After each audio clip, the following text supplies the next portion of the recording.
The waves were calm that night, but the men on the boat were anything but. A massive white cooler sat wedged between them, far too heavy for what it should have been carrying. They had dragged it aboard, straining under its weight. Jerry kept glancing at his brother, Tom Capano, who said nothing, just stared out toward the black expanse of the Atlantic. They reached 60 miles offshore. The air was damp, heavy, unforgiving. Together they heaved the cooler overboard. For a moment it bobbed, silent and stubborn, refusing to sink. Jerry's hands shook as Tom handed him a shotgun. The blast split the night sky, echoing across the water.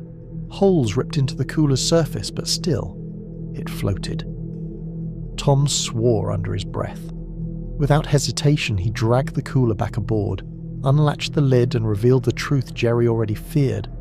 The body of Anne-Marie Fahey, wrapped and lifeless. Cold anchors were fastened around her before she was pushed into the dark water swallowed by the sea.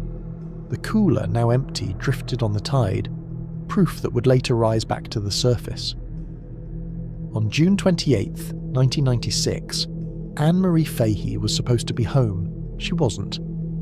Her family knew something was wrong immediately. She never just disappeared. When calls went unanswered, panic spread quickly, and by nightfall she was reported missing. The last trace anyone had of her was dinner in Philadelphia the night before, with none other than Thomas Capano. Witnesses at the upscale Italian restaurant remembered the pair. They weren't laughing, weren't smiling. Just two people locked in a tense silence. Anne-Marie had confided in her therapist only hours earlier that she planned to end things with Tom for good.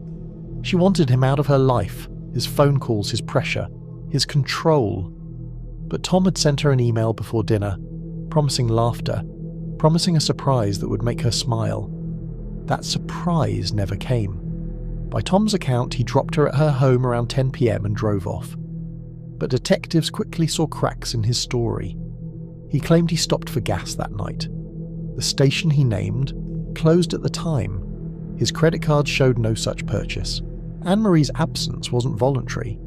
Everyone who knew her, family, friends, her new boyfriend Michael Scanlon, said the same thing. Something had happened to her, and all signs pointed to the man who couldn't let her go. Detectives moved fast. Anne-Marie's disappearance was already raising too many red flags, and Capano's behaviour only made things worse. Days after she vanished, Tom walked into a pharmacy and purchased an odd combination: blood remover and milk remover. He also bought a brand new rug.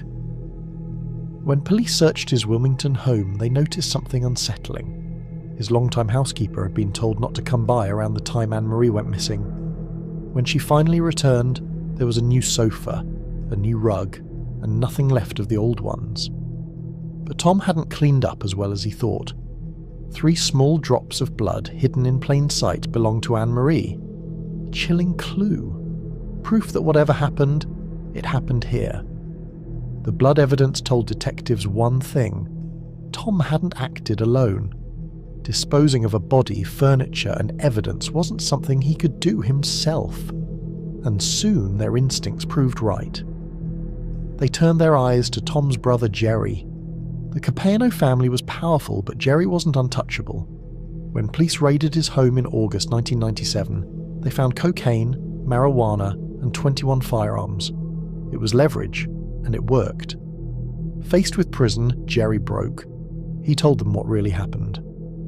The morning after Anne-Marie vanished, Tom showed up at his house with a request: help him dispose of something. Jerry already knew what that meant.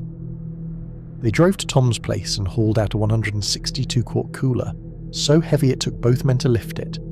Inside was Anne-Marie's body. They loaded it into Jerry's boat at Stone Harbor, sailed 60 miles out and dumped it into the ocean. The cooler refused to sink. Jerry fired a shotgun into it, but it floated stubbornly on the waves. That's when Tom opened the lid, unwrapped Anne-Marie's body, tied anchors around her, and let her slip into the depths. The sofa and carpet, soaked with blood, were dumped in a family-owned dumpster. Another brother, Louis, was told to make it disappear, and just like that, Anne-Marie was gone without a trace. Or so they thought. Even without a body, investigators pressed forward. They already had Tom's shaky alibi, the blood evidence, Jerry's testimony. But then fate delivered something more. On July 4th, 1996, just a week after Anne-Marie disappeared, a fisherman had spotted an empty white cooler drifting offshore. At the time, he thought little of it, but after news of Capano's arrest, he came forward. The barcode on that cooler traced directly back to one man, Thomas Capano. It was the final confirmation investigators needed. The sea had given up its secret, and with it, Tom's carefully constructed lies collapsed. Just when investigators thought they had enough, another thread unraveled Tom's story even further. Her name was Debbie McIntyre. She'd been one of Tom's many love interests, but unlike the others, she played a direct role in the crime. Police discovered Debbie had purchased a .22 caliber pistol about a month before Anne-Marie disappeared. At first, she claimed it was for self-defense. She said she later tossed it away, no longer wanting it. But her story didn't hold. Under questioning, her lies crumbled. Debbie admitted Tom had asked her to buy the gun for him. She never saw it again after handing it over. That same gun, investigators believed, was the weapon that killed Anne-Marie. The state offered Debbie immunity. In exchange, she gave them testimony tying Tom directly to the murder weapon. Another piece of his carefully spun web snapped apart.